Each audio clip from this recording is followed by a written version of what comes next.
तुम्हाला सांगतो परवा इथं बाई अशी अशी बेशुद्ध पडली होती, हिथं अशी बेशुद्ध पडली होती. मग तू काय केलंस? मी काय करणार, बेशुद्ध पडली होती ना, म्हणजे विचार होता माझा कसला? उचलायचा पण तेवढ्या तिचा नवरा आला तिकडनं.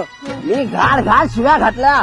म्हटलं लाज वाटत का रे भाड खाऊ तुला, you dam full bloody fool सूर्य फुल तुझ्या इंग्लिश बोललास होय? मग फुल इंग्लिश त्या मायला त्याचा कसा आहे, मराठी माणसाचा मराठी भाषेवर प्रेम कमी आणि इंग्लिशवर जास्त. आता बाकीचं बघ, तमिळ लोक तमिळ बोलतात, पंजाबी माणूस पंजाबी बोलतं, कन्नड माणूस कन्नडी बोलतं, मल्याळम माणूस मल्याळी बोलतं, पण मराठी माणूस मराठी बोलत नाही. इंग्लिश आणि हिंदीच्या मायला ह्यांच्या हाणला पाहिजे आपल्याला. तिच्या माय आपल्या भाषेवर आपलं प्रेम पाहिजे.